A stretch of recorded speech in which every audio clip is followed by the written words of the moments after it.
Hi, this is Jason with Fluke, and today we're going to be talking about the power quality logger mode for the Fluke 1770 series power quality analyzer.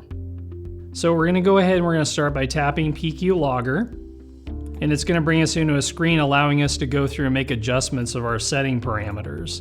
So this is where you can come into the tool and you can make adjustments to things like your voltage ratios, your topology, your current settings. But what we're going to do here is that we're going to go down and take a look at our event triggers. And event triggers are already preset up based on a power quality standard for you.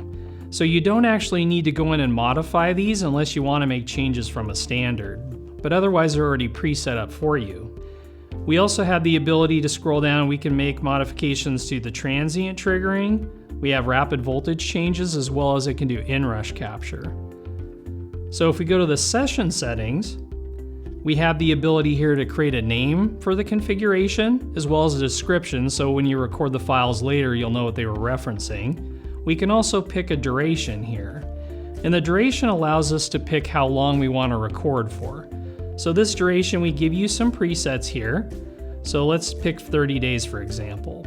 So in this menu we'll see how much memory is being consumed by the recording in green, the gray is the remaining, and the black is the used memory. And we'll see what our current trend interval is which is 1 minute. But in the duration, we have the ability to set it to what we call no end.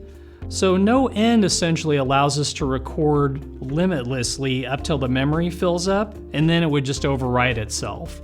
So this way, if you need a semi-permanent or permanent recording installation, you could put it into a no end configuration and leave it there, and come back when you need data when an event's occurred.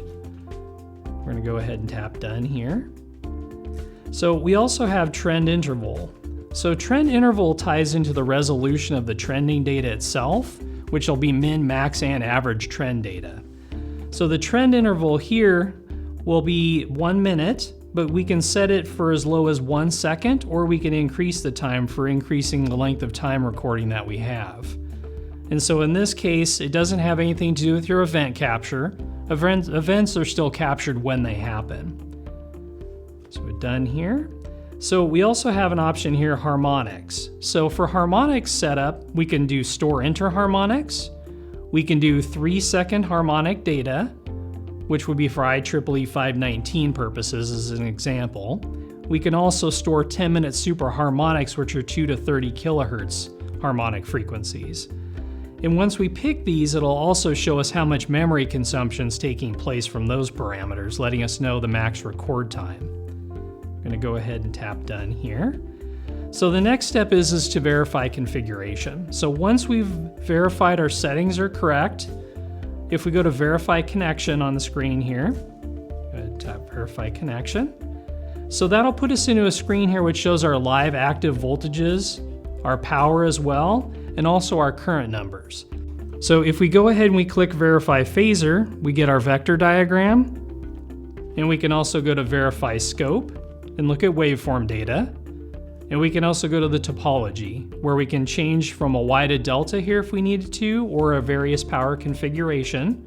We can change the nominal voltage as well as the nominal frequency from here. But we'll go back to verify meter, and we'll see that when we're in the verify meter screen, we have red indicators for the B phase, there's an X indication, and an orange start indicator.